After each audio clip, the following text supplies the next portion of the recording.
All right, welcome to Navigating Health in Recovery, our second workshop in the Diverse Recovery Workshop series.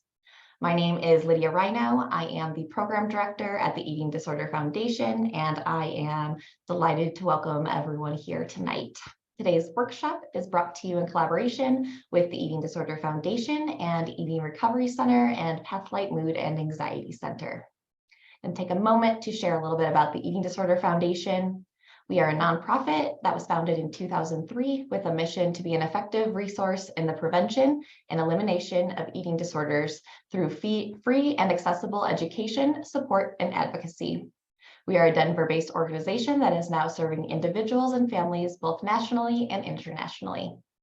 I want to thank anyone who has made a donation upon registration. We are able to provide free services because of the generosity of our community members.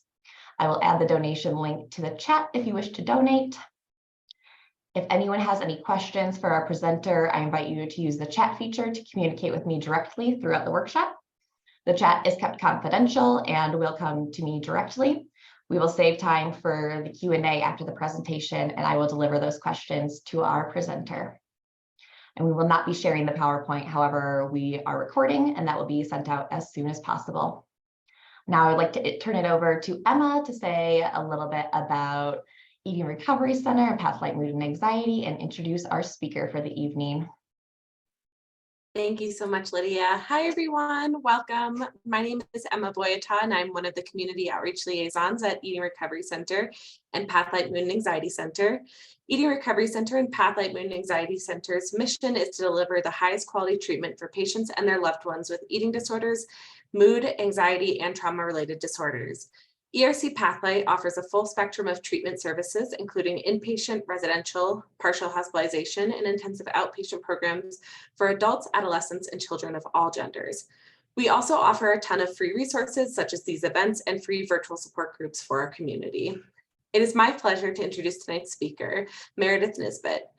She is a licensed marriage and family therapist and a certified eating disorder specialist supervisor. She currently serves as the National Clinical Response Manager of the Clinical Response Team at ERC Pathlight, where she engages with patients, families, and providers seeking admission nationwide. In addition to her work with ERC Pathlight and at her private practice with Three Birds Counseling, Meredith provides education and training on weight stigma and weight-inclusive care around the country.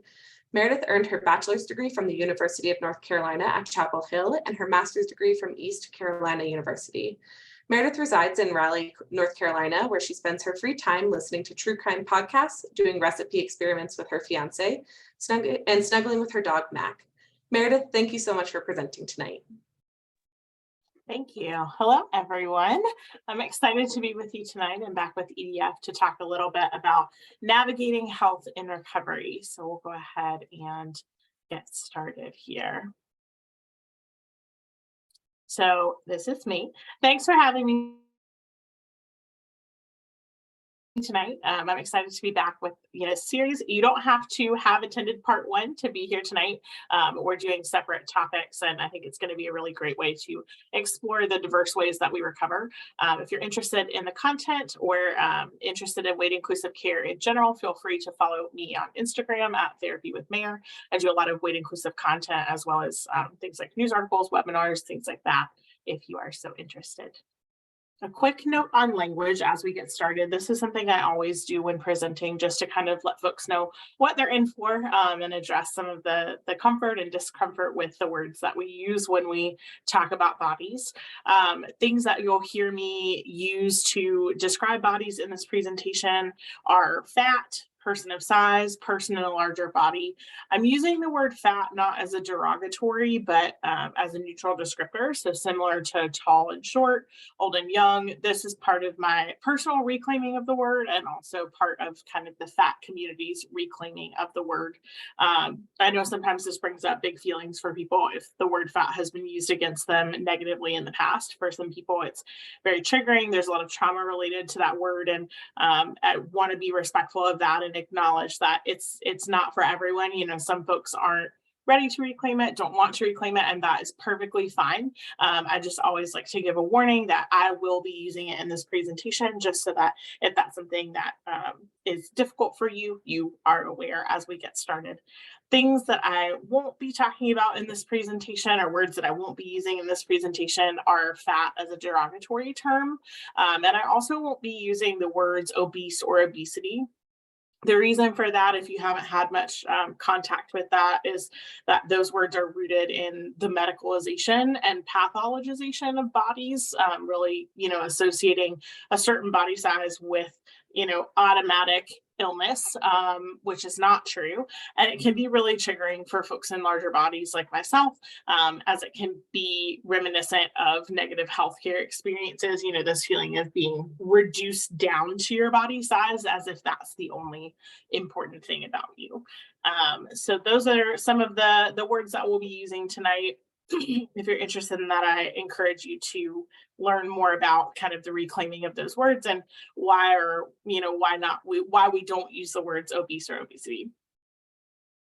So some common beliefs about health and recovery that I want you to keep in mind as we go through the beginning of this presentation. These are things that I hear really commonly from patients when I first start to work with them, or maybe in those first conversations about, well, what's treatment all about and what is therapy going to be like? And when we have an eating disorder and we're looking at this kind of very daunting road of recovery, right? Lots of therapy, lots of nutrition counseling, lots of hard conversations about uncomfortable things.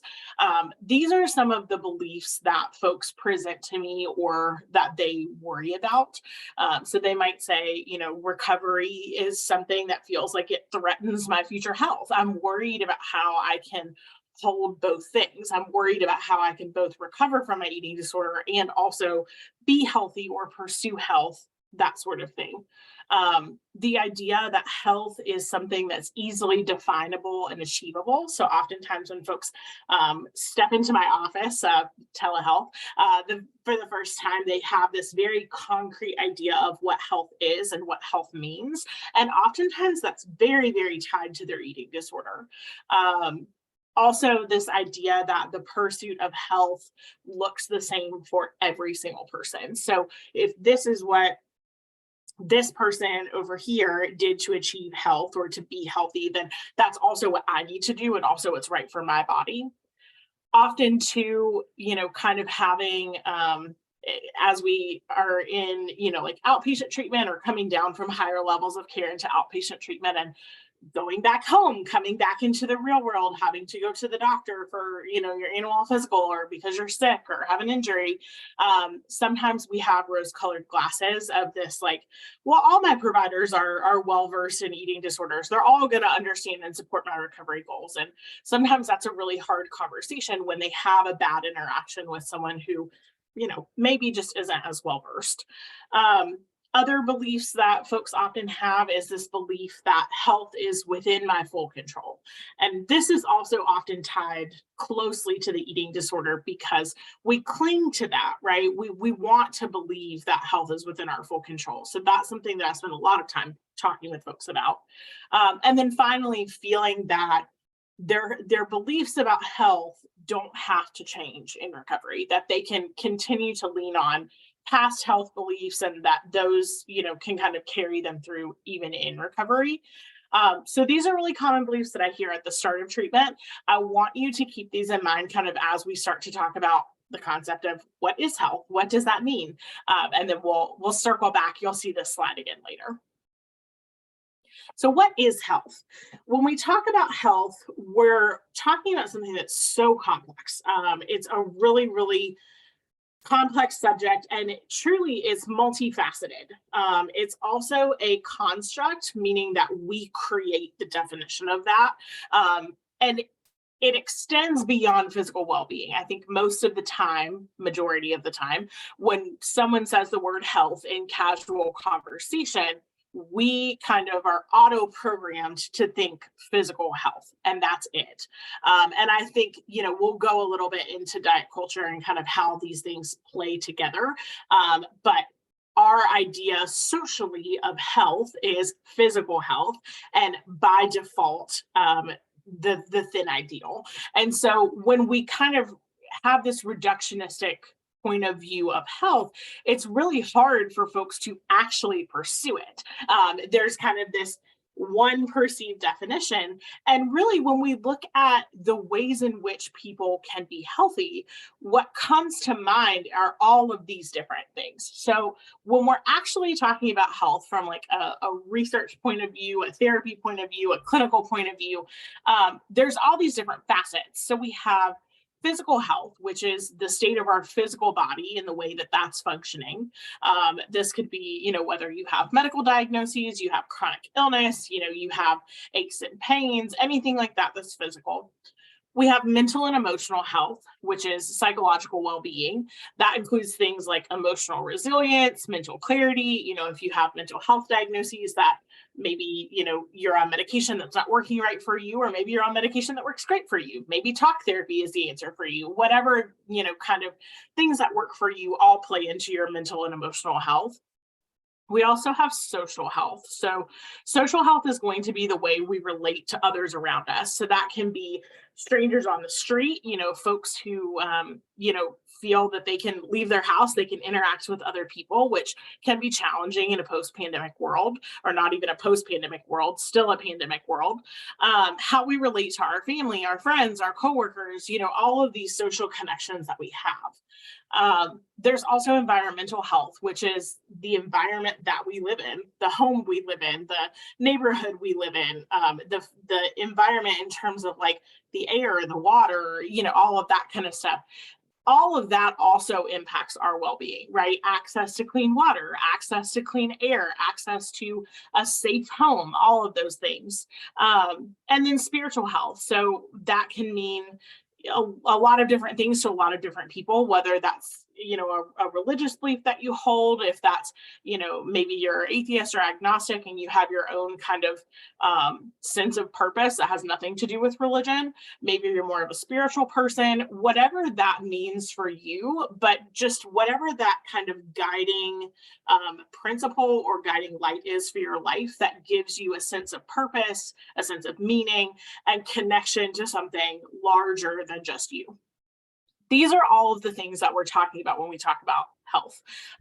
As a marriage and family therapist, something that we get a lot of training in is this biopsychosocial spiritual model. That's a mouthful, which really is just what we're talking about. It's all of the different facets of health and all the different facets of who we are as human beings and what we need to thrive. So a common misconception about health, right? If we're not looking at all of these different facets, as I mentioned previously, often what comes up is physical well-being, and we're laser focused on the body. And oftentimes that is really reduced down to the idea that weight or body size is what determines our health status. So let's take a look at that. So there's a study that came out in 2012. That is one of my favorite studies. And if you've heard me talk before, you've probably seen this graph that I'll show you in a moment because it is one of my favorites. But this study in 2012 looks at the association between health lifestyle habits, which we'll define in a second, and morbidity risk in a large population-based sample. So we have tons and tons and tons of research on health and well-being and wellness, especially correlated with body size. That is a very popular thing for people to research. It's often the root of it is very biased research. There are a lot of studies that were funded like by Weight Watchers and things like that.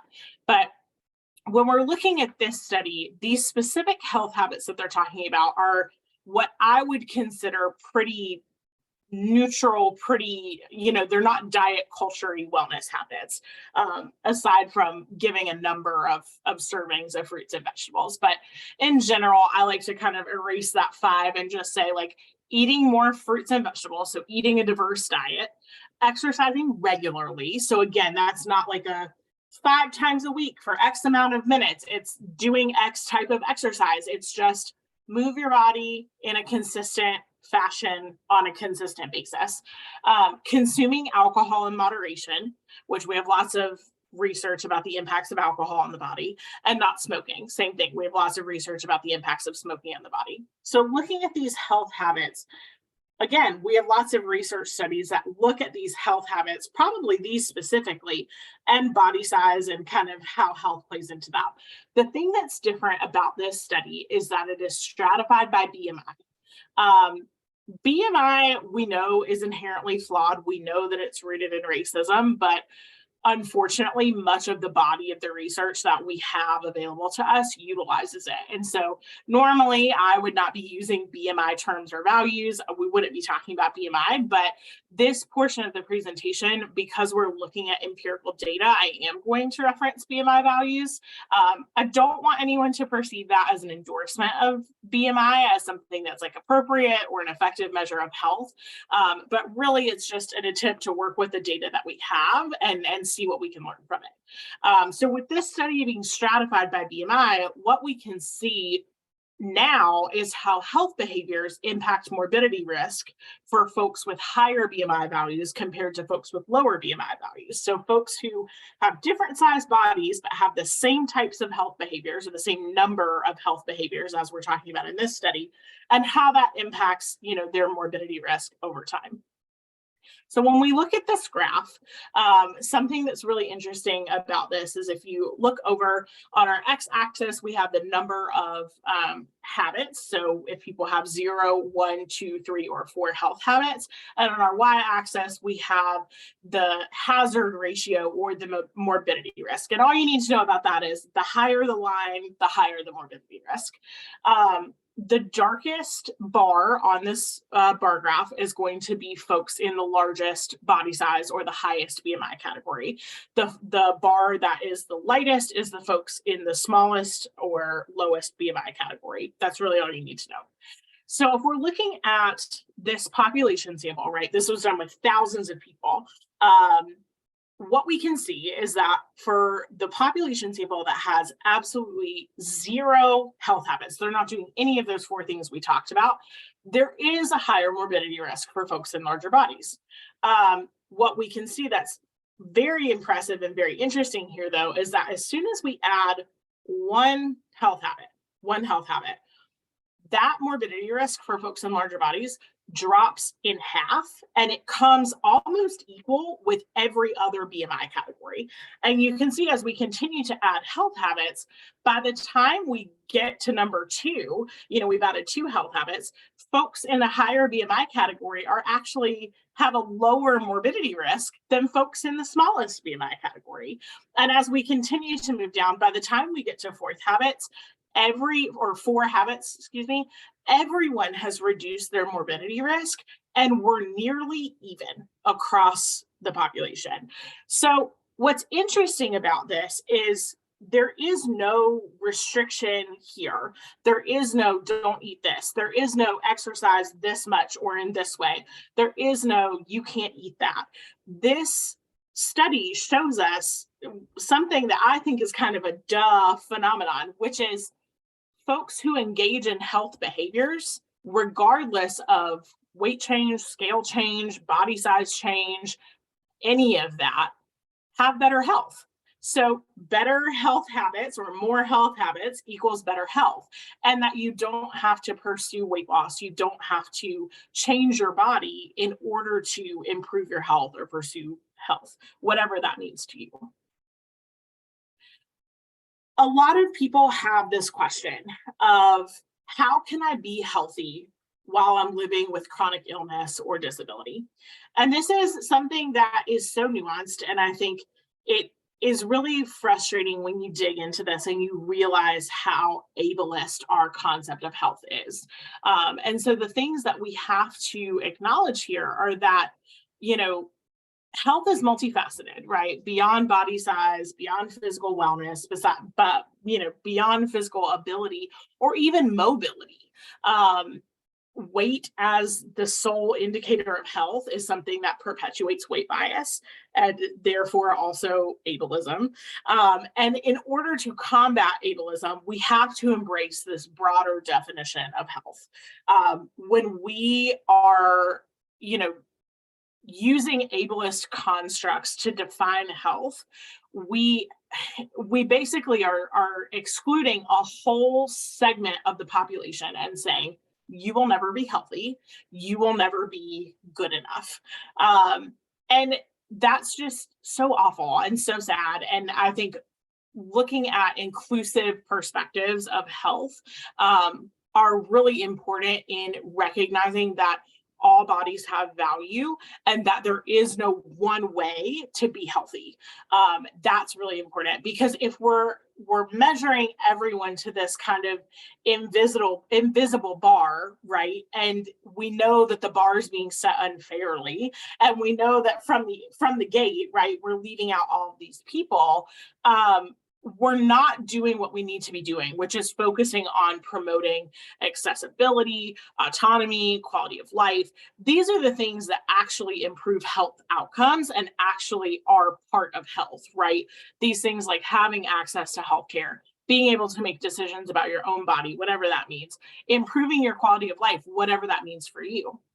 For somebody with limited mobility, improving their quality of life might be, strengthening their leg muscles so that it isn't as painful when they stand or walk. For someone who, is in a wheelchair, that's not possible for them. They may never walk again. And so how can they pursue health in other ways? We have to view health as something that is flexible and fluid and individualized, because we have to recognize that there is value in all bodies, there is value in all people, and that we need to advocate for equity there. I think this happens a lot, kind of the two communities that I'm a part of, which are the fat community and then the hearing impaired community. There's so much that is tied together. Of course, there are things that are different, but there's so many things that are tied together just in the ways that health is talked about and ways that people are excluded from that. So let's talk about what actually predicts health outcomes, because we know it's not body size, we know it's not ability. So I know this image is a little bit blurry, so bear with me. I couldn't find another one that had all of these things on there. But this wheel is our core determinants of health. So social determinants of health, or core determinants of health, are things that significantly influence someone's well-being and health outcomes. And so we have to address disparities in these determinants of health in order to achieve health equity and in order to improve overall population health. So if we're looking at all of the different things on this wheel, so we have gender, health services, employment working conditions, education and literacy, physical environments, social support networks, personal health practices and coping skills, which is where that kind of like ways of eating, ways of moving our bodies, stress management, those things would land there. Social environments, healthy child development, biology and genetic endowment, so genetics, epigenetics, culture, financial and social status. These are all of the things that make up your health, whatever that means to you. And it's really interesting when you think about this wheel, you think about all the things that go into your kind of narrative for health, your predisposition to health, however you want to think about that. 80 to 90% of our health is determined by the things on this wheel. So if we take that 80 to 90% and the other 10 to 20% is determined by like medical care or intervention. So things that are very much out of our control in that realm. But the 80 to 90% of our health is determined by these things. We look at everything that's here and we kind of divide and say like, what percent is everything on this wheel worth when it comes to our health? We can infer that only 6 to 7% of our health or our ability to be healthy is attributed to those personal health practices. So when you think about the way that socially we talk about health and kind of this very real obsession with physical health, and the ableism that is rooted in that, or the way that that's rooted in ableism. And then you realize that only 6 to 7% of our health matters or is determined by ways of eating, ways of moving, stress management, coping skills. It's really eye-opening to think about, why are we obsessing so much on our physical bodies and our abilities and all of those things as being healthy, when there's so many other things on this wheel that are equally as important, that equally contribute to determining our health, and some that are far more in our control than our physical body. So I want to return to these beliefs about health and recovery. And you'll see I've changed the title of this slide. These are now myths about health and recovery. I want to kind of talk about, as we get this new perspective on health and we understand the ways that we have to unpack that and the ways that we have to kind of turn everything we think we know about health on its head. One of the kind of running through these, recovery threatens my future health. So when folks say this to me and we kind of have this conversation about like, I'm really worried about going into recovery because I'm going to have to gain weight. I'm going to have to stop XYZ behavior that really helps my nervous system. Because eating disorders, they fill a purpose. They don't fill them in the correct way, but they serve a purpose, right? Humans are purpose-driven beings. And so we develop these coping skills that work for us at the time. And then we find that they don't work for us long-term and they don't support us long-term. So when we're talking about how recovery is really scary sometimes and how, what's going to happen, how's that going to impact my health, I have to share with them, recovery aims to improve your long-term health outcomes, right? So eating disorders, we know, can have severe physical and psychological consequences. And so recovery is what helps restore physical and mental health. And sometimes that takes some getting outside the box or thinking outside the definition of what I currently think health is for me and what health looks like in recovery. And that leads us to this myth that health is easily definable, it's easily achievable, anyone can do it. There's no one size fits all definition of health because it is influenced by so many factors, genetics, environment, access to resources, personal circumstances, all the things on that wheel that we just looked at. And I think achieving and maintaining optimal health, whatever that means for you, requires this really holistic, person-centered approach that's looking at what your unique needs and circumstances are, what works for your neighbor, your sister, your mom, your best friend. None of those things are going to be the one true way for you, right? Like you might have overlap with people in your life, you might have overlap with strangers on the internet, but ultimately your definition of health and what's accessible to you, what feels good for you, is going to be completely different person to person. That leads us into this idea that pursuit of health looks the same for other people as it does for me. And it's really important that we honor diverse approaches to health, right? That we don't assume that there's this like universal template for what it means to be healthy. A lot of the time in therapy, we talk about like big T truth, capital T truth, and little t truth. So big T truth is like facts.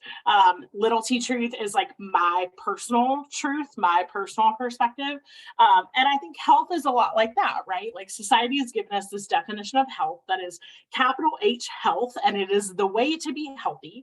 And then there's my lowercase h health that is like what's healthy for me and what's good for recovery and what's good for my mental health and what feels good for my physical body, what's accessible to me, all of that kind of stuff. And that's different from anyone else in my life.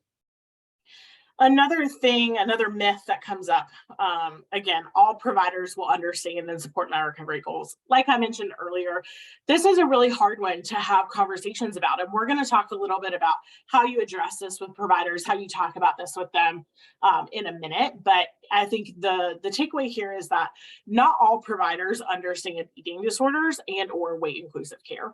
So it's really important that you come armed with the tools to seek out professionals who can align with you, who, share your values and are knowledgeable about all of these complex things, that you have going on for you.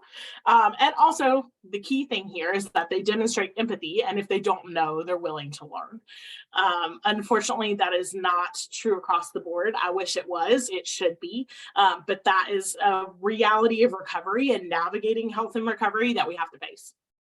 Another myth is that health is within your full control. So again, all of these things on the wheel that contribute to our health, a lot of them are not in our control at all. And so we have to look at what is accessible to me. So I might not be able to, if I'm someone who is of low socioeconomic status and I live in a food desert and I don't have access to, fruits and vegetables or fresh meat or clean water or any of those types of things, my accessibility and my ability in general to utilize those things to leverage my health next to zero. But if I can leverage my social support, if I can leverage, getting a good job or getting an education, like different parts of that wheel, we have to leverage what's within our reach and what we are able to do. And unfortunately, that means accepting that health is not within our full control. And there are some things like genetics and socioeconomic status and environment that we can't always change, or we can't always change quickly. So just acknowledging that it's kind of let's use what we have to get where we can. And then our final myth is that we can lean on past health beliefs in our recovery. So this is kind of a tricky myth or a half myth here. I'm not saying that you automatically need to completely forget everything that you believed about health before recovery. What I am saying is that eating disorders distort our beliefs about food, movement, our bodies, ourselves. And often that leads to a really challenging relationship with the idea of health because those things are so married. And so it's just really important that we evaluate and challenge our past beliefs about health and ensure that they're aligned with our recovery values. So we need to test them a little bit, right? Maybe you need to talk about them in therapy. Maybe you need to write them down and take a look at them and just kind of see, like, is this really going to take me where I want to go? Is this a belief that's helpful to me?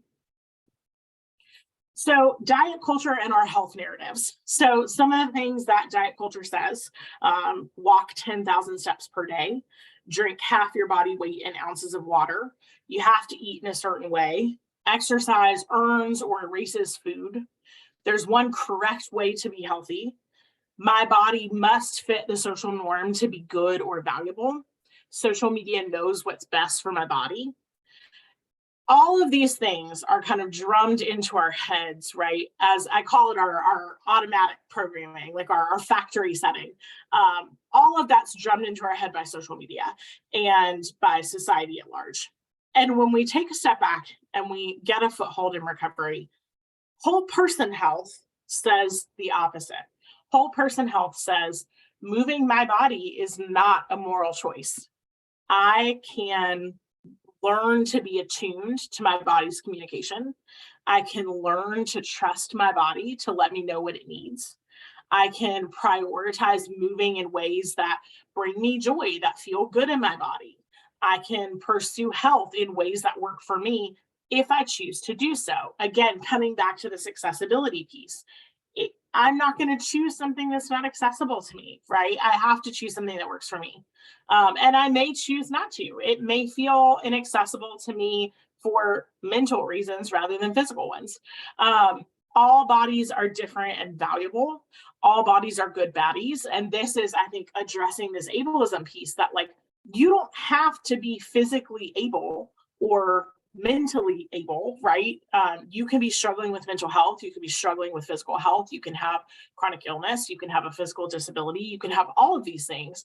And if you are open to looking at your vision of health and thinking about how to make it more flexible and more inclusive, you can pursue health if you choose to. And I think that's the beauty in this, is that we're not excluding folks from this narrative. We're not saying, well, you have to do X, Y, Z to be healthy. We're saying you can be healthy in the ways that matter to you, that are accessible to you.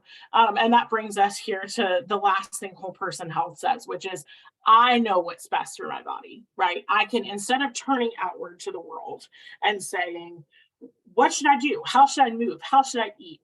Am I ever going to be able to be healthy in this body that I live in? We turn inward and we say, hey, body, what do you need from me? What feels good for you? How can I support you? How do you support me? What's best for my body? And you can tune into that. And I think that's something that's really important as we leave diet culture behind, or as we try to leave diet culture behind, is that we're leaving behind, this dichotomy that says, these rigid and unsustainable rules, right? We're leaving that behind and saying, we don't have to do all of that. We can simplify this. And the reason that it is so difficult for us to do that is because diet culture is a multi-billion-dollar industry, right? That promises quick fixes. It promises big T truth. It says, I know the way, and this is it. And if you're not doing this way, you're wrong. And it continues to prey on and profit from vulnerable people, which is pretty much all of us at some point in our lives. And so the question is, why would we trust them with our health, right? So when it comes to setting health goals in recovery, how do we step outside of diet culture? How do we step outside of the eating disorder and look at that? We want to focus on mental, emotional, and relational well-being. So some of those facets of health that we talked about at the beginning. We want to look at establishing, a balanced and an intuitive relationship with food. So one that is led by your internal wisdom rather than a specific, must eat in this way, must go on this diet type of thing. Now, if you're in treatment, this is a little bit different. This is one that comes a little bit later in recovery. Once you have your hunger cues back, once you feel like you've worked through some of the mental and emotional pieces of your relationship with food. But this is the goal, right? Eventually. We want to cultivate things like body neutrality, body acceptance, self-love, setting goals to challenge negative body thoughts, engaging in self-care activities that promote body acceptance, surrounding ourselves with supportive, inclusive communities, all of these things that bring the energy that we need in recovery, that help us to have that vitality, to have that health, is really important. Engaging in joyful movement as well. So that's something, again, like the food piece, it looks a little different in treatment. It looks a little different if you're still trying to gain a foothold in recovery, and that's okay. I think that's where we lean on the support of our treatment teams, of our therapists, of our dietitians, of our medical doctors, of, how do I do this in a way that's safe for me, that, I can kind of ease into this. For those of you who feel like you have a solid foothold in recovery, experimenting with movement, right? Shift the focus from exercise to movement, which are things that make you happy, that enhance your overall well-being.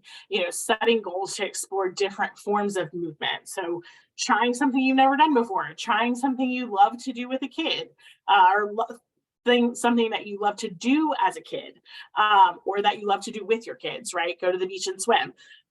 Without the intention of changing your body shape or size, right? So separating those ideas from one another. And then finally, developing coping strategies. So this can look like things like mindfulness, breath work, nervous system regulation, journaling, all of those kinds of things. I think overall, we want to consider how can you expand your life and expand the variety of ways you pursue health. And I want you to think breadth, not depth. So we don't need to go really, really hard on one piece of this, right? Oftentimes that aligns with the eating disorder. We want to go really wide. What are the numerous ways that I can pursue health? So discussing your health and recovery. Typical rules and patterns are always at play, right? So you need to know your playing field. You need to know who you're talking to. Do you have a family member who's not really on board with, anti-diet, or who doesn't really know a lot about eating disorders, or maybe, has really strong anti-fat bias, whatever that is? You need to prioritize your needs and values, right? So set boundaries where you need to. Educate and share if you can, if you're ready. And if you feel that there's room for empathy and compassion in these relationships, right? You don't have to share your experience with everyone. You don't have to educate everyone. But if you're forming kind of this supportive recovery community, you might want your friends and family to understand what you're going through. I would say that that's crucial. I think being gentle with yourself, having a support plan in place, right? A support person that you can call, maybe a support person who's with you, a coping skill that's easy for you to access, or, like keeping a list of coping skills in your phone that in the moment when you're flooded and you're triggered and you can't think of how to get out of that state, you have a list and you go, okay, I'm going to do some tapping. I'm going to do some breathing. I'm going to do some whatever you need to do in that moment. Healthcare advocacy and conversations. This is a really important one, and probably the biggest questions, or I guess the topic that I get the most questions about is how to advocate in the healthcare environment. So suggestions here: know your preferences. So research weight neutral care, weight inclusive care, talk to your treatment team, talk to your family, your partner, your friends, journal. Define your preferences. Like when I go to the doctor's office, I know that I don't want to be weighed unless it's medically necessary. That is a preference of mine. And I know ahead of time, I'm going in with the game plan that this is not something that we're doing during this doctor's visit unless it is absolutely medically necessary. Do you want to have blind weights? Do you want to stay clothed instead of putting on a gown? Like if you can start to think of what's going to ease your anxiety during that office visit, that is going to go a long way to help you plan ahead. So if you're planning ahead, you can make any accommodation asks ahead of time. And I usually do this two ways. I do it in writing and I do it verbally. And I do it verbally multiple times. So what this looks like is I'll call ahead of my appointment, usually a week ahead of time. I'll speak to the receptionist and I'll ask them to make a note in my chart and say, this, Meredith does not want to be weighed, and I leave it there. When I arrive so that's the writing piece. When I arrive to the office, I remind the receptionist, hey, can you please let the medical assistant know that I'm not to be weighed? So that's my first verbal. And then when the medical assistant gets me from the waiting room and we go back into the area where they typically weigh you, take your blood pressure, all those things, I will just let them know gently. If they ask me to step on the scale, which is usually the first thing they do, I'll say, you can just write declined. And I have my plan. I know the words I'm going to use. I know the way I'm going to set that up. Hopefully that person isn't asking me about that because it's in my chart. But if they are, I know what I'm going to say. I know how I'm going to respond. And I know kind of how to go about that conversation. Something that can help if you've never done that or you're going to a new doctor and you have a lot of fear around that is to bring conversation supports or tools. So Reagan Chastain has some great cards on her website. Her website is danceswithfat.org. And you can just search like Dances with Fat doctor's office cards and it'll pop right up. These are really great. They have peer-reviewed research on them. They lay out like, hey, I want weight inclusive care. That's what this looks like. You can also bring a support person with you. That's something that I offer a lot to clients is like, why don't we see if your partner can go? Why don't we see if your parent can go with you? And sometimes folks feel a little silly doing that as adults, but it makes a world of difference where if you're feeling triggered or flooded, you cannot, because your amygdala is offline, you physically cannot get words out of your mouth to speak to the physician or whoever you're talking with. Your partner can step in or your parent can step in or your friend can step in and say, hey, no, like this is what we want out of this. These are the concerns that we have. They can help support you in that moment, or they can call a timeout and say, hey, can you step out and give us a minute?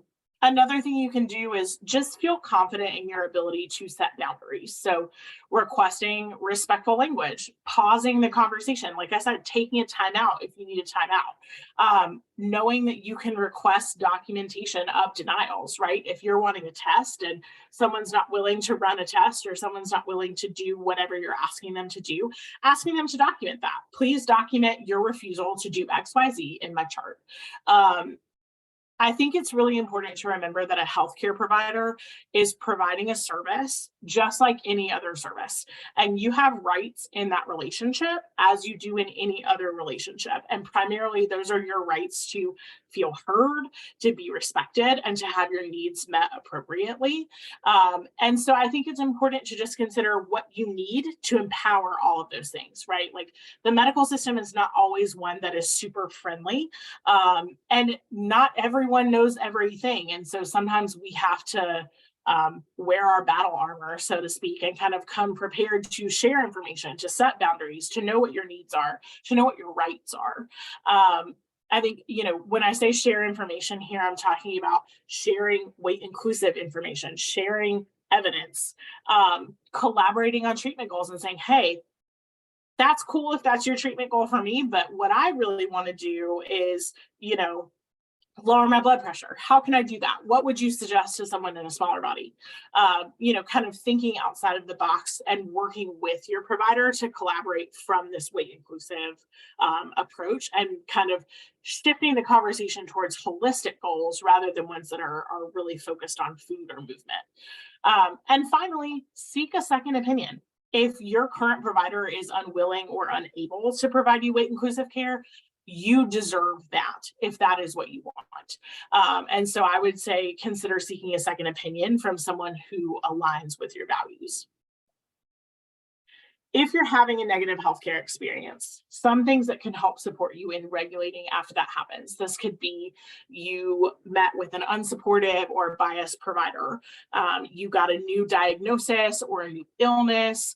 You are exposed to something triggering or a triggering conversation. You have to remember that medical diagnoses and issues occur in people of all shapes, sizes, and health behaviors. So much of our health depends on access, genetics, stress management, all of these kinds of things. And so even if you feel like there are things that you did or didn't do that contributed to an illness or diagnosis, you're still deserving of compassion and care. You're always deserving of compassion and care. And so, illness or new diagnosis, these things are not moral failings, although oftentimes socially it seems like certain things are, certain diagnoses are, certain states of being are. Your only responsibility is to do the best that you can and to determine if and how you pursue health in ways that are meaningful to you. What this means is sometimes in these situations, sometimes you're needing to regulate in the moment. What that might look like is setting a boundary, like, I don't want to talk about that, or can we talk about XYZ, or removing yourself from the situation, right? Calling a timeout, asking to leave the room or go to the restroom, prioritizing your needs and taking care of your nervous system. Afterwards, if you're still feeling shaken, you're still feeling like you need something to regulate, it's really important to tap into your nervous system. Things like deep breathing, emotional freedom technique tapping, muscle relaxation, grounding techniques, mindfulness, self-compassion, all of these things can be really helpful. Maybe if you're a verbal processor, you need to call a support person and talk about the experience. I think different people have different needs, but what I want to center here is that the thing that is going to be the most helpful in processing this is going to be regulating your nervous system, because we get sent into fight or flight in these interactions. Finding a weight inclusive provider. These are some resources for doing just that. These have been really helpful to me, really helpful to friends. The one that I want to shout out that is probably the most helpful to me are fat-friendly Facebook groups. If you know of any or belong to any, feel free to throw those in the comments. I can't think of the names of the ones that I belong to right now, but they are so helpful in terms of crowdsourcing information. Like, does anybody live near here and know a good, OBGYN or whatever you're looking for? Or has anybody had this medical issue? What'd you do about it? How'd you talk to your doctor about it? Those are really helpful. But these first four are going to be lists, like actual documents, lists of healthcare providers. And then your fat friend, Aubrey Gordon on Instagram, has a post in her feed, I guess you call it, that has like over 1,000 comments of fat positive, weight inclusive providers. So I think that's awesome. I think another thing here, just in terms of like, what are you looking for with a weight inclusive provider? Like, how am I going to know that they are, other than they say they are or other people say they are? You want to look at language used by the provider when talking about weight and body size, and also looking at things like their website, their marketing materials, their social media. Like, are they using inclusive photographs? Are they using inclusive language? Are, all these kinds of things. because representation matters, and someone who's using diverse marketing materials, diverse photographs, using inclusive language, that's somebody that hopefully probably is going to be practicing what they preach. Someone who discusses all kinds of health markers and indicators beyond weight, who doesn't just look at the number or focus on weight as this is going to solve all your problems, but someone who looks at all of these other great health markers that we have, and also someone who doesn't make assumptions about your current health status, the types or quantities of food that you eat, the frequency or type of exercise that you do, someone who is curious about you and your life and the health that you're trying to pursue, and who asks questions about those things rather than making assumptions. We also want to look for providers who are going to involve you in the decision-making process for your healthcare. So if you are walking into a doctor's appointment and you feel like someone is looking at a screen the whole time and they're not connecting with you or talking to you or asking you what your picture of health looks like, what your picture of your life looks like, they might not be the right provider for you. Here are some resources in case you're looking for more content like this. I think all of these folks on social media are great. All of these podcasts and books are great and just really valuable if you're digging into this. But that's all I have for you. And it looks like we have some time for questions. So that's awesome.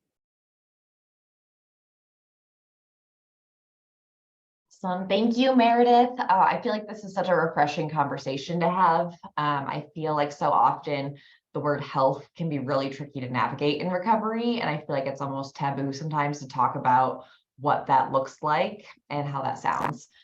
So thank you so much. I do have a question in the chat, so I'm just going to read the whole thing and then feel free to respond. And I just got another one in there too. So I got 2 questions so far. All right, first question. It seems to be factually true that excess stored fat produces and releases estrogen. I've had estrogen positive breast cancer and have been taking an estrogen suppressor for 4 years. Next year, I will need to stop taking it, and I'm worried my excess fat will cause a reoccurrence in my breast cancer. I believe my health and survival requires me to lose weight. How can I navigate this process while recovering from my newly diagnosed lifelong binge eating disorder? Yeah, that's a really, really complex question. And I think the things that come to mind for me are that oftentimes we forget in this conversation about health, that we have to come back to this idea that like health is different for every single person, right? So I can't give a blanket recommendation and say like, you should never lose weight. Like no one's weight should ever change, right? Like that would be so ridiculous of me to say for so many reasons.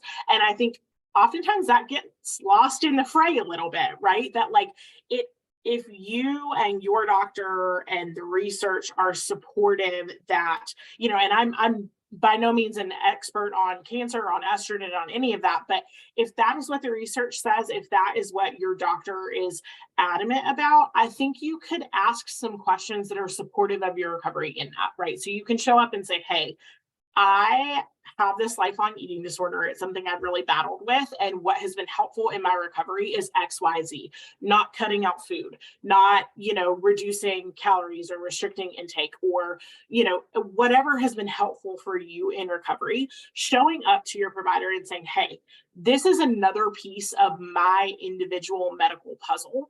And I need you as my provider to get on board with this, right? Like, I don't want to toss my recovery. I don't want to have to choose between my life and my recovery, right? And so like, how can you help me maintain these things that are so important to me, that have given me an improved quality of life, that have helped me feel less shame, that have helped me have more balance, and also prepare for the possibility that I might be facing a cancer battle? Like, how can we do both of these things together? Because I think so much of what's in this space is nuance. I think a lot of the times, unfortunately, the voices that are the loudest are the ones that are the most definitive and are like, on the diet industry side, we have the ones that are like, you must lose weight, you must do it this way. And on the other side of the spectrum, we have folks who say like, you should never ever try to lose weight, this is horrible. And in the middle, we have these folks that are like, but truly this could threaten my life. And this is not a concern of like, oh, I'm too fat and I'm gonna have health issues and I'm gonna, like that's gonna impact my health. This is truly a like, I could have cancer and this is a mortality battle. Like that is so complex and nuanced. And I think there's not enough space for those conversations, but they're really important to have, right? That no one can give you this blanket statement of you should or shouldn't do this to pursue health. It has to be a like, this is how can I hold on to what's important for me, for my recovery, and also how can I do what's important for the other aspects of health in my life as well.